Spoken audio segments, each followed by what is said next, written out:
It's December and this means only one thing: Christmas is around the corner. So why don't go to some city for a trip to really feel the magical atmosphere of this time of year? That's right, today we are going to step into a world of twinkling lights, snowy street, warm spices and timeless tradition. Welcome back to the Weary Wayfinders. We are your hosts, Diana and Malcolm. Hey Diana, how's it going? I mean, Christmas is here. We had a bit of snow already here in Ottawa, so we're right in the spirits. Some of the trees have been lit and some of the decorations are out. So yes, Christmas. So beautiful, so beautiful. I love this time of year. I do. I'm with you there. Christmas is probably one of my favorite, if not the most entertaining and fun time of year. Yeah, just the light. I love it. Yeah, no, it is. And I just think it's probably to do with how cozy you get to feel as well. Like you get to stay indoors. It sucks that the sun goes down so fast, but at the same time, you can put a movie on at 5 p.m., watch it through, and still go to bed on time, feeling like you've spent a nice, cozy time in your house. That's right. With a big hot choco, with Yes. you wrapped in your blanket. Beautiful. The best feeling ever. It's the best. So here we've got like a few cities that just do Christmas right. And I'll kick us off with one that probably a lot of people know, Vienna in Austria. Once again, Austria's imperial capital.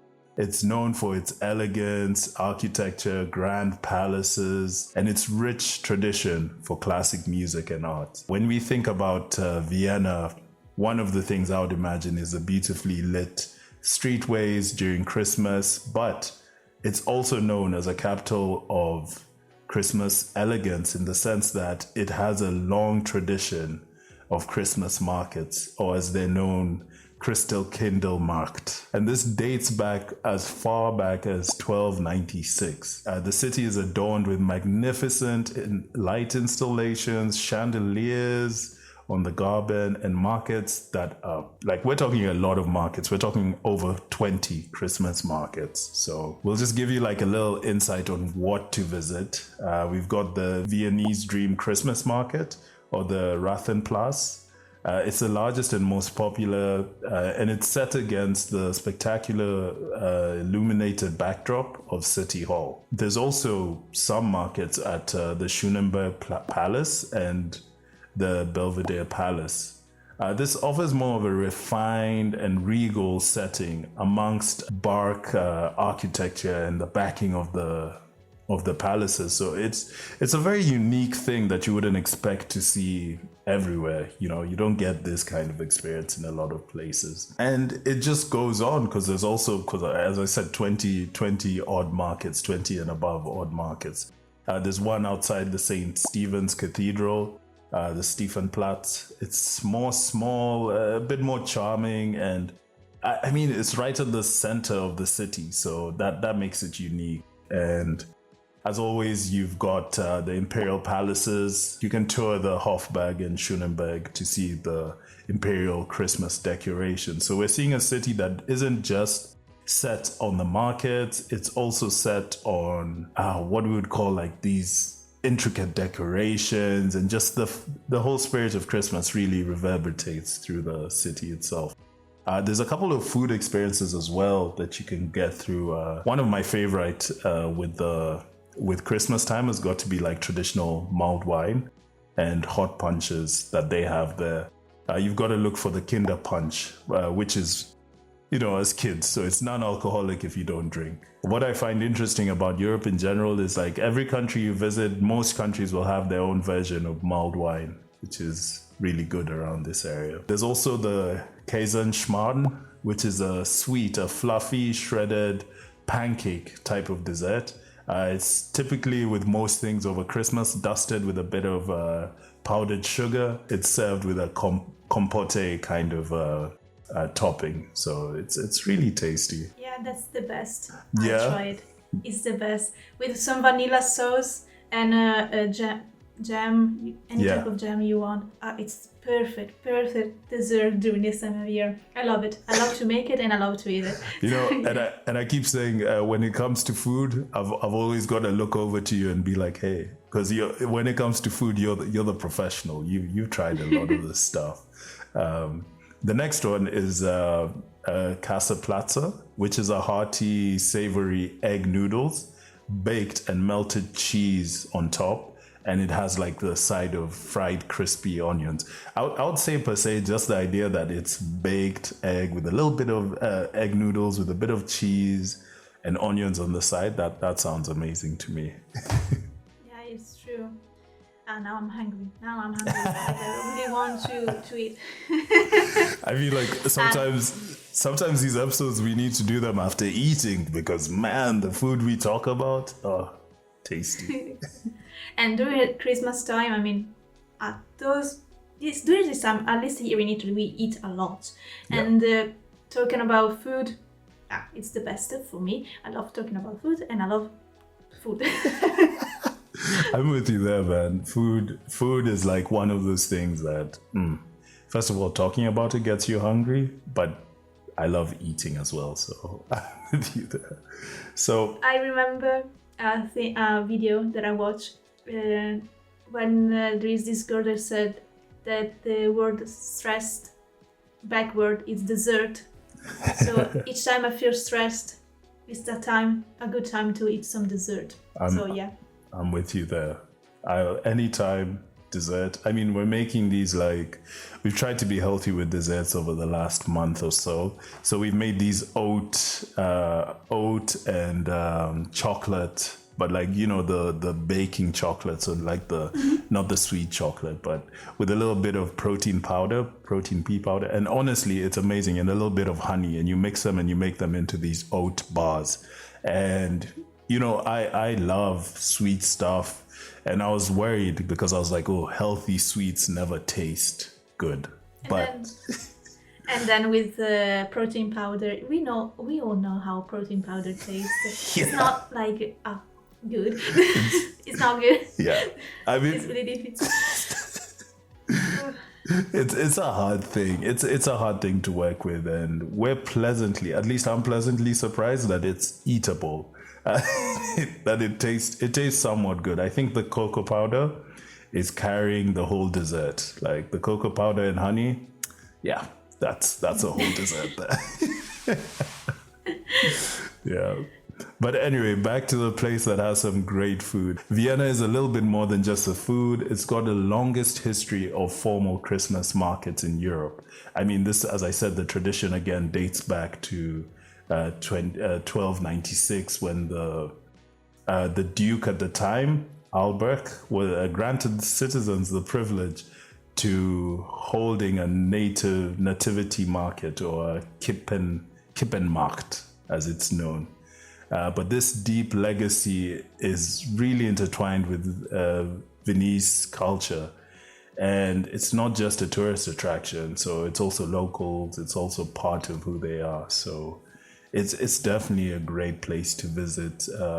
If it comes to the Christmas spirit, I would expect I'll take almost like a very elegant feel to it, just because the city itself is one of a lot of cathedrals and palaces. So that's what it would look like. If we're looking at essential things that you'd expect, there's great festivities like choirs and evening concerts, and all of it is just with the backdrop of City Hall or the Schönenberg Palace. It's just out of this world. But if you're ever in the area, I would say try the punch, as it's called, which is often spiked with a little bit of rum or brandy, and as we said, the Kirschencharm, the fluffy shredded pancake. So that's what I have as my first city. What did you get? Well, we need to go to France, to Strasbourg. It's known as the capital of Christmas also, so Also, Vienna was a capital Christmas, but also this one is a capital Christmas. They're in competition. These two. But it's said that it's one of the oldest Christmas market, at least in Europe. And this village, this town is near the border with Germany, and we all know that in the mountains we have the traditional Christmas, or at least the Christmas that we all see in movies, and we all love in movies. So imagine this village covered with snow during this time of year, with the lights, wooden houses, just magnificent. Perfect.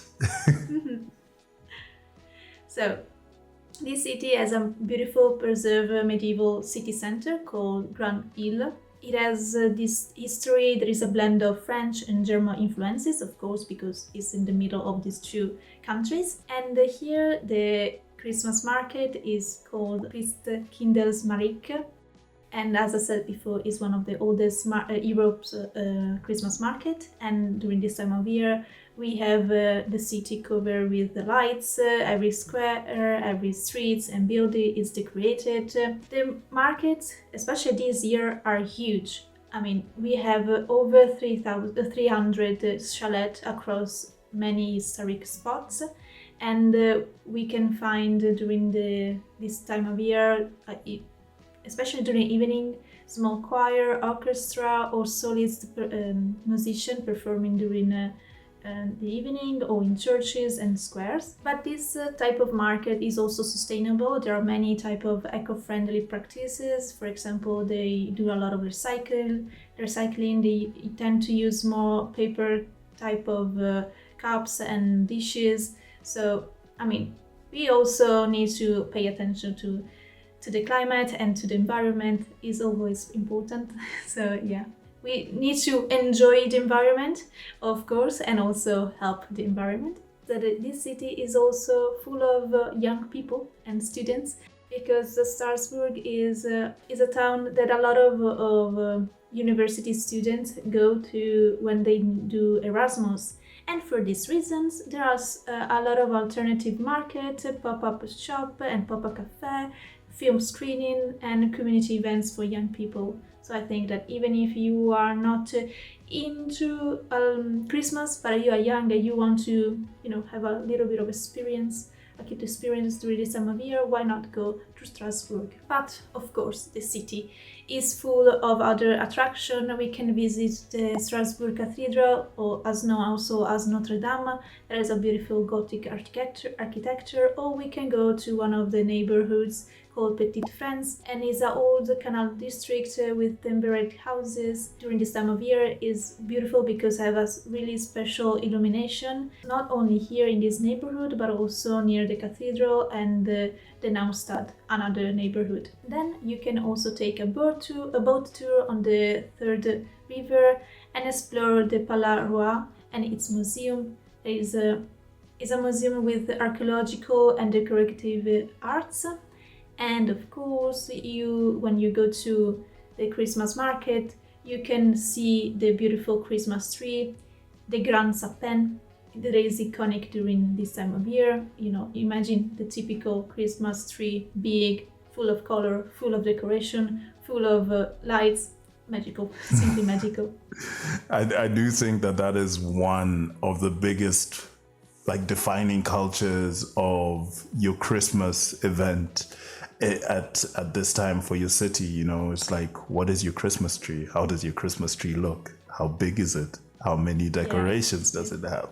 Exactly. What color do you do this time? Your Christmas tree? White, red and white, red and gold and it's a big gold thing. And silver. Yeah. It's a really important choice. You need to prepare yourself each year to how you want to do it. Absolutely. And I think they're probably doing it right, because just from the sounds of it, it seems like one of those destinations that is sort of a hidden gem in terms of going there for Christmas. I haven't particularly heard a lot about it, but now that I've heard about it, I'm like, I need to go. Yeah. Also, if you want to try some food, typical of this area, you need to try the bredel. There is a traditional Christmas cookie with cinnamon, almond, anise, orange zest. There are many varieties. It's similar to gingerbread type of cookie, but it's a little bit different. And if you are more into sour type of dishes, why not try the croquette garnie? There is a famous sauerkraut with sausages and smoked meat, commonly served during this time of year. So, or cookies or the croquette garnie. I like it both. Like, I like the idea that sounds like me, like you've got a little bit of a meal and some beautiful dessert. So that's perfect. When we talk about Christmas, I think that you have another beautiful destination. I do, and usually a destination that isn't really seen as a Christmas destination. We've got Prague in the Czech Republic, in Czechia. Of course, it's the capital of Czech Republic, and it's known for its Gothic romance, medieval spires, the Charles Bridge, an old town square that remains largely untouched by modern development. It's actually become quite the touristic destination over the years. You know, it's one of those places that it's good to visit, but obviously probably plagued by a little bit of over-tourism at the moment. The winters there, in particular Christmas, feels like a living snow-dusted fairy tale.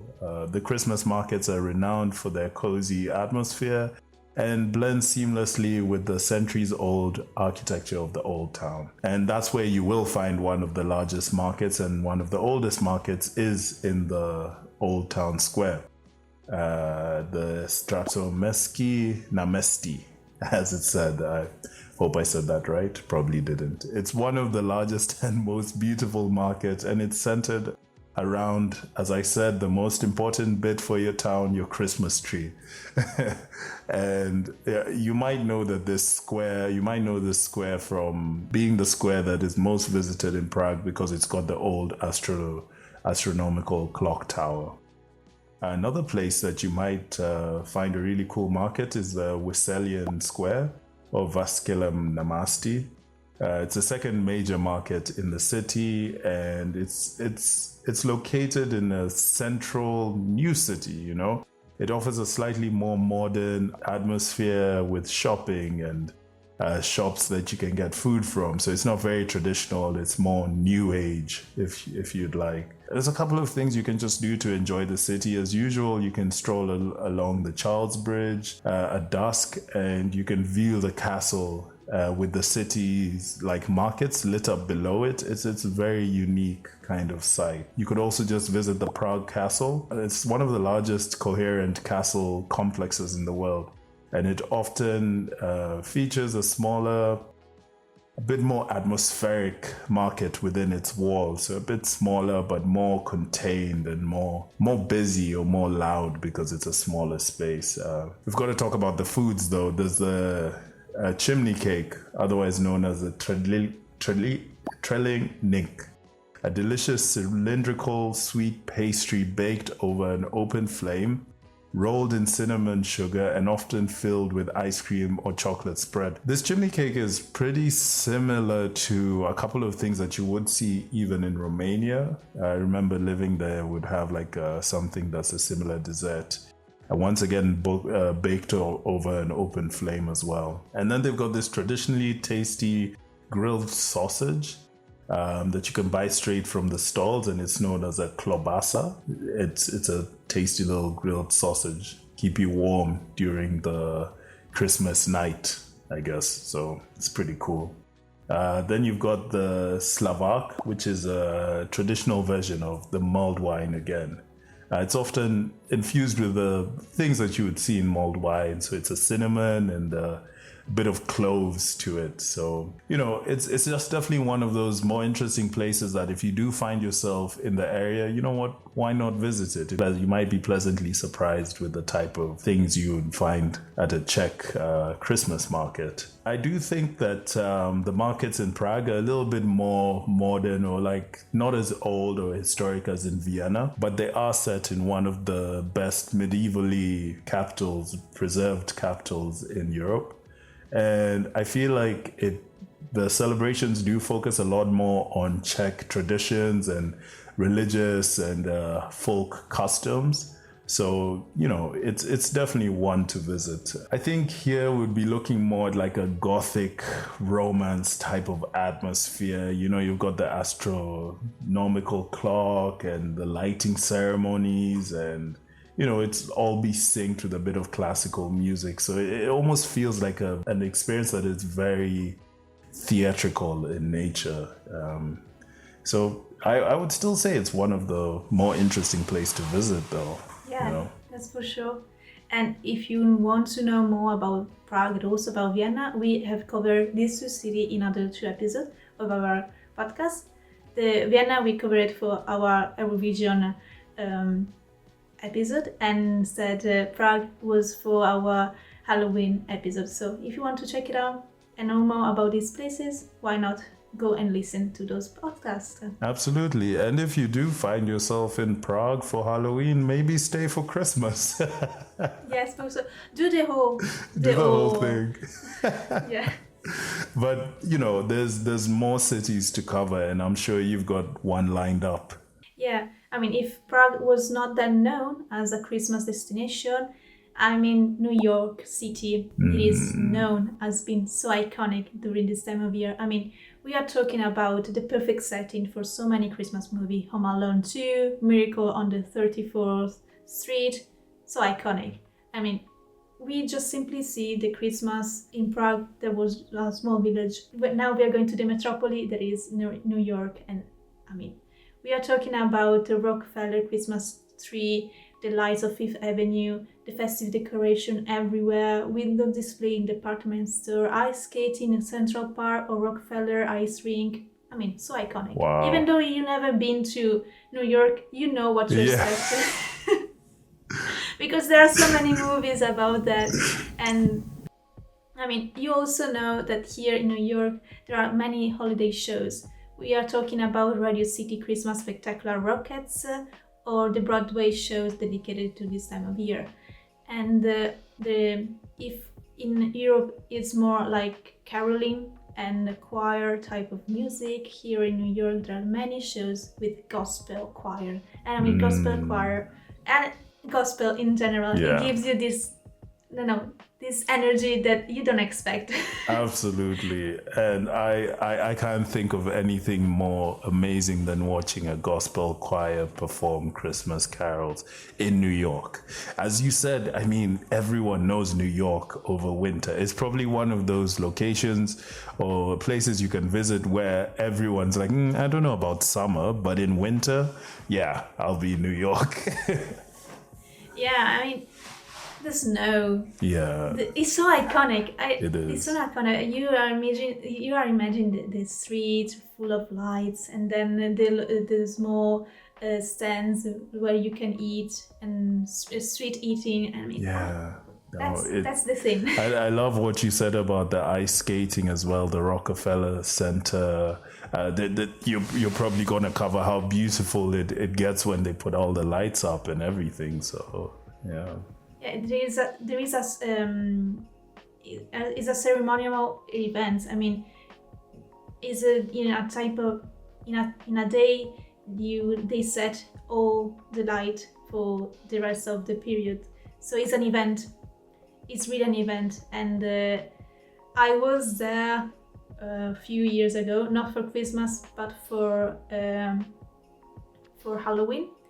And it was amazing also during Halloween. It was full of color, and there was the tree, but it was a small tree with all the little pumpkin. Oh. And during this time, there was also the man preparing everything for Christmas. So I was like that, oh my God, I could not wait to see the tree, but I didn't. Oh no, just missed it. I didn't. Yeah, I missed it. I know for sure that is one of the biggest events in the world. It's like the Rockefeller Tree lighting ceremony, for sure. Yeah, it is. It's so iconic. Also because, I don't know, maybe there's so many people behind it. They work for make it so good. Yeah. You need just to remain in awe by by the tree. Yeah, I think that's it. Like you get, it's a whole experience, and how many years have they had to like perfect it, and how many people look forward to it. You know, it's one of those things that you almost see that everyone looks forward the whole year. They're like, I wonder what the tree is gonna be like this year. You know, so Yeah, and it's an event also all around the world. The major city, like we talk about, yes, Vienna. Also, Vienna do this Christmas light event. Also, London do the same. Yeah. Like, and it's funny because then there is a competition between the city to make the most incredible Christmas tree. And sometimes some cities get it really wrong. Yeah, I remember last year London. It was so disappointing. It's a big thing to make that decision as the guys who manage your city, to say, you know, we're going to do this. This is a tradition we're starting, because it opens up judgment if you get it wrong. Yeah, because a lot of people are really into it. Yes. Like, you need to make it right. Yeah. If you don't make it right, it's not Christmas. Yeah. It's not Christmas. It can destroy Christmas for some people, you know. It can be like, I can't have a good Christmas this year. The tree wasn't up to my standards. I think I'm going to pull us back across to Europe for our next destination. I've got Budapest, Hungary, which for me was not really on the cards as somewhere that's a Christmas wonderland. But here we go to the shores of the Danube River that splits the capital of Hungary, Budapest, into Buda and Pest, being the bustling plains, while Buda is more of the historic hills. It's famous for a couple of things, and at the top of that list has got to be the thermal baths and the successionist architecture. But that's what makes this place unique for Christmas as well, is just the idea of thermal baths. You can stay warm over Christmas, you know. That's probably like one of the more unique things, I would say, about this location. And when it comes to places that you can visit, they've got the usual markets that are placed in very beautiful areas, like the one at St. Stephen's Basilica. It's actually one of the more popular, if not the most popular market, and it's famous for the 3D light show projection that plays nightly across the historic church facade. It also features a small ice rink, so you can go skating if that's what you're into. The second market we have is the Vorosmatri Square Market. It's the oldest and most traditional market in the city. It's known to have more certified local handicrafters and, of course, the classic Hungarian food stalls. I already mentioned the idea of exploring the thermal baths during this holiday season and taking a soak in one of the more popular ones, which is the Szeshenyi thermal bath, which is open throughout the whole season. So don't worry about not being able to make it there. When it comes to food, of course, we've got to think about langos, which is an irresistible Hungarian specialty. It's a thin, deep-fried flatbread, and it's traditionally topped with garlic butter or sour cream or even grated cheese. So, you know, that's one to look out for. And of course, we've got here a very similar dish to what we've seen in most European countries. They also have the chimney cake, the kursokalaksk. Similar to the tredlink, the sweet and yeast sourdough is baked on a split and rolled in sugar and cinnamon. And for all those people who love soups and similar things, we've of course got the goulash, which is a steaming hot bowl of soup that is just amazing, and it's served with a little bread bowl. It's just perfect for warming up, especially if you're out on a winter's walk and, you know, just need a bit of warming up. When we talk about like the main classic Christmas markets, they've run since of like 1998, so we're not talking like seriously old Christmas markets, but the festive heritage is much older. And the market stalls are quite interesting in respect in the city because they're actually certified to ensure that they're providing locally sourced, high quality handcrafts that are, better than what you would expect in bigger cities that offer like just mass manufactured Christmas goods. So I think that's quite cool that they do that. And I just like the idea that this city has taken a different take on the Christmas spirit because they do that light and sensory experience at the St. Stephen Basilica, the 3D light show. I think that's very, very unique to do on like such an old basilica and projected on the facade. Yeah, I like these type of shows when there is these light shows, especially when it includes some historic places or historic monuments. Yeah. Because it includes it into something that is traditional. So it's a mixture of the two. And I really like it. Yeah, absolutely. And I think that, that's something for a lot of these markets to look at if they're looking to integrate a little bit of the present into their history. So yeah, that's one to do.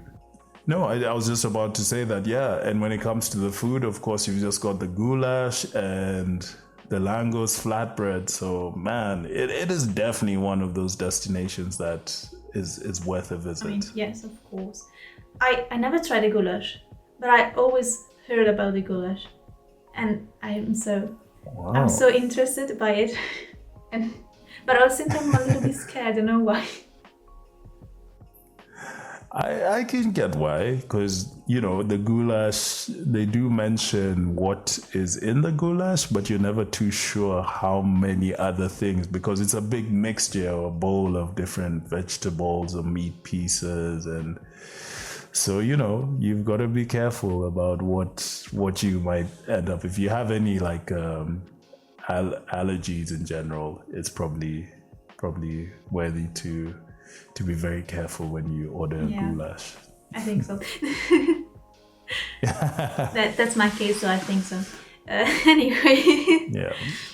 Yeah. If we're talking about another city of Christmas and another city that is a little bit of a fairy tale, but not in Europe, because we cover a few cities in Europe.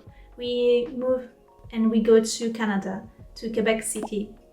Here you can actually do one of the coolest things I have heard to do during December year. You can slide horse. You can slide horse. So cool. Wow. That is unique. And so you can horse-drawn carriages. You can have a ride through a snowy street and also try a traditional rebellion. So during this Christmas market, you can have a Christmas Eve dinner. So imagine yourself arriving with a horse to a Christmas market and then have a Christmas Eve dinner. That is so magical. Wow. That is like a dream. I feel like that's literally the thing you'd want to do it's like being a princess or a prince over Christmas. Absolutely. So this is why Quebec City during the summer year is so charming, historical and full of magic. There is an old city here called the... French is not my strongest language, so Bois, Quebec, or Old Town. It is protected by UNESCO and is a fortified wall. It has fortified walls, cobblestone street, and it has European style architecture. This is why also it reminds us of the fairy tale towns that we have talked so far. And is full of Christmas market during December, full of of cozy cafe, and there is also a German Christmas market called Petit Marché de Noël. It's a German Christmas market, but the name is in French. Yeah. Anyway. I as you said that, I was like, wait. Yeah, but anyway, it's a little bit smaller than the other ones, but it has a really cozy market vibe. During December, everything has decoration in the city, not only the markets, but the full city, the full attraction. Also, the Chateau Frontenac, this iconic hotel, has Christmas lights. You can visit the Place Royale. It is a picturesque square with small shops. Then you can go to have a winter walks in the plain of Abraham.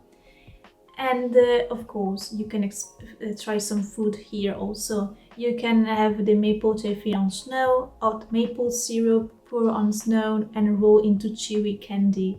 A winter treat that I ever heard here in Canada, and I want to try it so bad. This one, I don't know why.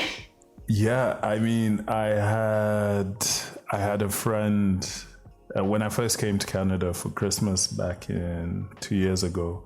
So one of my friends here actually made that for me, and it is as good as it sounds. Like it is, it's like a little ice cream almost out of maple candy. Like it was beautiful. I thoroughly enjoyed that, and maybe if I'm lucky, because we're not too far from Quebec. Well, actually, we're closer to Montreal, but I'll definitely go looking for it. Maybe I'll get one in Ottawa. Who knows? Who knows?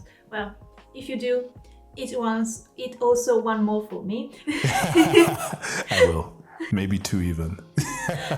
That's good. That's good. Good for me. And if you also want to try another thing traditional, you can try the French-Canadian meat pie called tourtière. That is especially eat during Christmas Eve and New Year. And also here in Canada, you can try the hot mulled cider or vin shot. As we said, is a hot punch, but this time is cider, is not wine, so a little bit of a twist. Maybe I will prefer this more than wine, simply because I like more cider than wine. But it's interesting. I mean, can you imagine hot mulled cider and then the maple toffee on snow? Like the contrast. Yeah, very, very interesting contrast. And I'm thinking cider usually very bubbly. Must be interesting to have it warm and mulled. Wow, I might have to try that. See, you will say me if it's good or not. Yes, yeah, I will. I'll do a whole review and video it. Give it a rating out of 10. Yeah.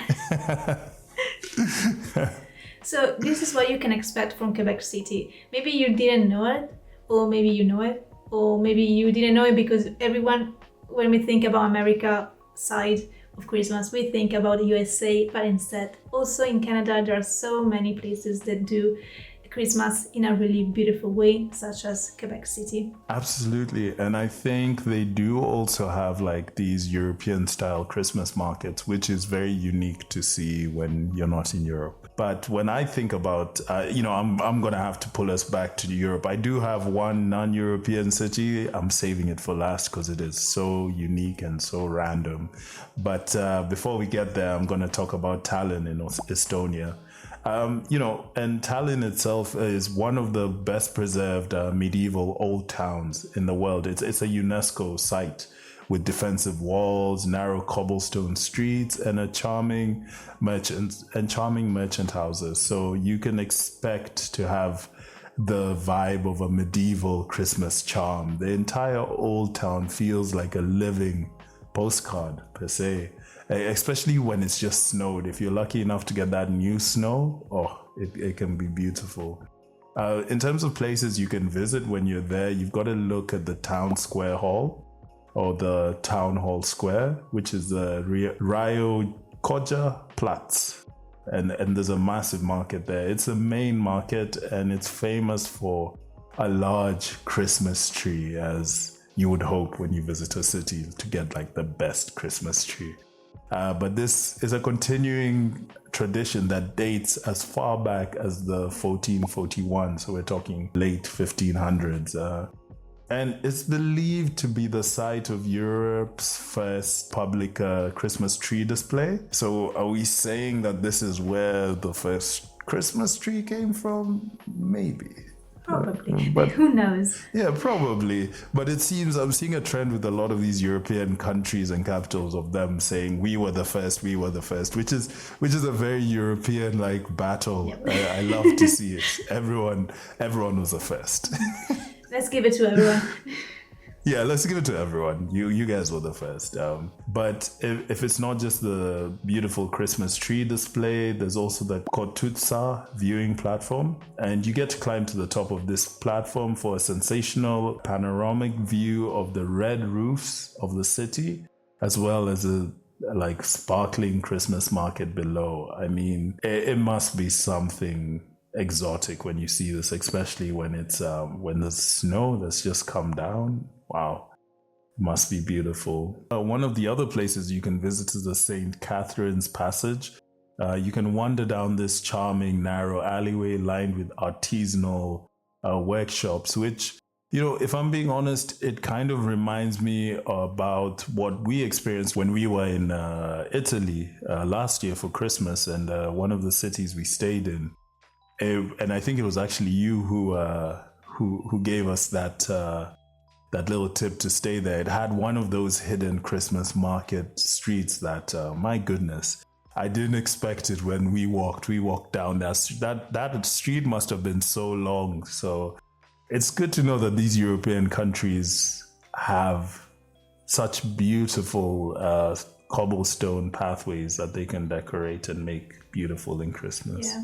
And talking about Cobble Street, we need to go to England with York, because there, yes, I mean, it's a medieval architecture, and there you can have the Viking and Roman history, and especially in this street they're called the symbols, that is perfect. There is the lighting. It seems to go back to when Christmas was invented. Let's say that. No, Christmas was always there. It was not invented. Santa Claus is real. So yes, he's a real person. Of course. Talking about Santa Claus, there is the Santa Nicholas Fair. It's a Christmas market, and it's where Parliament Street and the Sempton Square is. And it is a really cozy winter village. It's really interesting because in UK there is actually a website where you can find all the Christmas markets in the UK, and there are a lot of Christmas markets. I mean, a lot everywhere. Wow. Everywhere. And I like it. I approve it, so it's fine. I agree. Honestly, why don't we have more of that? Give me a website where there's every Christmas market in the world and we can pick where to travel. We need to do that. Yeah, we need that. You know what? That's what we're doing. So we're launching a website and we're going to... Yeah. It will be like there will be no end to how many Christmas markets are in the world, not just in Europe, but in the world, because in the world. I mean, here in Turin, where I live, there are many Christmas markets just in the city. Not one, but there are like at least 4 Christmas markets in Turin. Then there is the city near near Turin that has another Christmas market. Then the other city. Can you imagine? Everyone has a Christmas market. I might set up a Christmas market in my backyard now. Why not? Now you have the chance to sell some maple toffee ice cream. Yes. Oh my goodness, I'm like, snow today. I need snow so we can get it made. They will make it in like a very traditional way. You can pour. So the original traditional way was like to pour the maple into the snow with a stick and then let it freeze, and there you've got your that's so cool. maple. ice slowly. So yeah, which makes sense because it snows a lot here. I mean, you need to try it. I do. And I'm gonna do it. I'm gonna wait for some snow. I'm gonna buy some maple syrup. I'm gonna heat it up in the pan, and then I'll go outside and I'll pour it, and I mean, I'll have it. the perfect popsicle that you need for winter. Yes.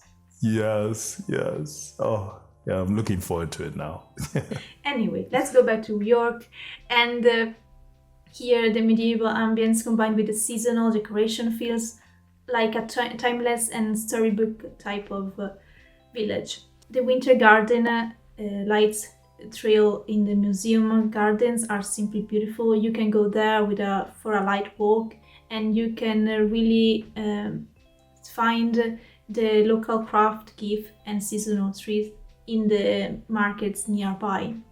Of course, you can also visit the city, not only the Christmas market. You can go and see the Cathedral York Minster. Then you can go to the Jorvik Viking Center if you are into Viking history. And you can have some of the most beautiful and delicious tasting in the York Chocolate Museum. I mean, that is perfect. Nice. For me, that I'm a chocolate fan, lover, I want to go there simply for that reason. And the thing is that here in Europe, we don't have we have another type of hot chocolate that is more thick and is more a Belgian type of hot chocolate, and is the one that I like, and I cannot imagine how good it is from a factory made it in that moment. Beautiful. Fresh, thick, Belgium-like chocolate. Yes. I couldn't Sounds ask for good. something more. Yes. Oh, no, I do think, and you know, England is a very interesting place. The further north you go, the more the culture really stands out. So I would imagine that York City is one of the most beautiful places to visit year round. But if they have a great Christmas authentic market and traditions, it is definitely high on the list of places. Also because they offer some of one of the most interesting tour I have ever heard. If you know the movie Nightmare Before Christmas, where Halloween and Christmas comes together, here the city does the same. There is this evening ghost walk through the medieval city, and then you have Christmas because yes, there is all the Christmas decoration, but you go through a walk discovering all the ghosts that are in the city. And it is spooky, atmospheric, but really, really fun. I mean, fantastic. Wow, that is what you need. You need to be scared and then feel wholesome after, and then have some beautiful chocolate and then get scared again. I love it. Yeah. And let's talk a little bit for then ending with the bonus outside the Europe with another village here in France. We go back to France and we go to Colmar. Is also another city near the border between France and Germany, and it is known as the Little Venice because it has a lot of canals, houses, and a rich historical architecture. Colmar is absolutely a fairy tale village during this time of year, full of Christmas market throughout all the old town. And also here we have a medieval architecture. The food here that is full of this mixture of German and French cuisine. We have, for example, the tarte flambée or Flamberkuche. Also here you can see that the name is both in German and French. And there is an artisan flatbread with cream, onion and bacon. There is one of the winter season type of dish that you can find during this time of year. And also you can have the pain d'épices or gingerbread, more easily gingerbread, but it's a little bit different from our usual gingerbread. Yes, it's spiced with the typical spices, but it's beautiful decorated. It's not just a normal gingerbread, but it has a lot of decorations. And you can also see a little bit of the city, go for Christmas shopping for Maysental glass baubles. Also, Alsace is known for its glass ornament, so wanna go there and see the fabric, the glass fabric, and how they do it. You can also taste some artisanal wines. The Riesling, one of the traditional, is known all over the world. Also the Gewürztraminer. It's a white wine. It's really nice. It's not too powerful. It has this type of fruit type of base as a wine. I know this because I try it, so I know this. Yeah, no, I think you're right there. I mean, what a unique city. Again, we're seeing a melding of two cultures, two European cultures, and we're getting the best out of both. A wine that is a bit French, but German at the same time, a dessert that is the same. I mean, this sounds like the real wonderland right there. And once again, another hidden destination, because I haven't heard a lot about Christmas down there. So yeah, I mean, it seems like a lot of the villages and towns between France and Germany knows how to do it good, Christmas. That's good to know. And I feel they must also be up there and we did it first. We're the first ones to do these markets, because they seem to go all in and really enjoy it. You know, it's interesting that we have all these nice European and North American options, but man, there's one option that I bet no one was thinking about when they would hear Singapore. I kind of vested. When they think about Christmas, would be Singapore. So I think it's interesting, the idea that a warm tropical island city-state such as Singapore would be good for Christmas markets. But yes, it is. Between the modern architecture, futuristic gardens, and high-tech infrastructure, and still vibrant multicultural society of itself, we still get a beautiful Christmas experience. Singapore hosts the Christmas Wonderland at one of their gardens, and this is a garden by the bay, which compensates for the lack of snow with an enormous immersive festival spectacle that rivals any European market by scale and light display. This market in itself, the centerpiece being the iconic Spirilla, a massive custom-built illuminated structure handcrafted by Italian artisans. So, you know, they still have a little bit of, you know, when I look at that and I'll say it's probably good quality, right? If it's Italian artisans. Yeah. But just the fact that it doesn't have snow doesn't stop them. They've got the blizzard time. You get to experience snowfall in the tropics at the super tree grove, where light, sounds, and snow, there's a light and sounds show, stimulates a winter flurry. So you get a bit of the snowfall, but not with the crazy cold. And when you're done with it, you can walk back outside and be back in tropical Singapore. So that sounds amazing to me. And they also have things like the Reindeer Town and Flying Santa. Flying Santa? You can visit Flying Santa. Okay. If you believe it. Yeah. So if you visit this themed pavilion, you can watch a Flying Santa glide across the fairgrounds, adding to this magical feel. You know, the good thing with when we talk about Singapore, they're big on technology, they're big on getting things right, and they're big on futuristic things. So if they say that they have a Flying Santa, I believe them. I want to see it. I want to see a Flying Santa with the reindeer and, you know, Rudolph, of course, everything. The slide, reindeers. I agree. That is definitely like, that is peak Christmas experience there. And, you know, when you think about these areas, a big part of Christmas has always been the warm, hearty food that you get. But when you're in a place that's more tropical, like Singapore, the food's a little bit different. And one of the food experiences we've been told we've got to have when we're out there is you've got to indulge in the classic fairground churros and soft served ice cream. It's not every day you hear that. Over Christmas, I'm going to have some churros and ice cream. No, but it's a combination that really works. Churros and ice cream sounds delicious. Honestly, for me, it's like it's great. And then if you want to get something that's going to fill you up a bit more, you've got the festive burgers and kebabs. And you've also got the Singaporean dishes such as the satay feast by the bay. This neighborhood of food centers offers classic local hawker, street food that you'd expect at a low cost. And it's an authentic Singaporean dish. So there's much to be said about that.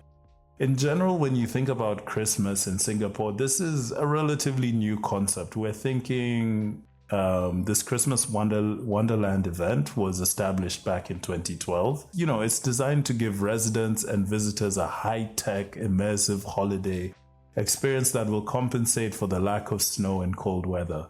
Which for me sounds good because I grew up in a place where Christmas was always warm and it's different, but still very, very, very, very fun. And it's definitely something that everyone should experience once. It's like a warm Christmas just to shock the senses. Yeah.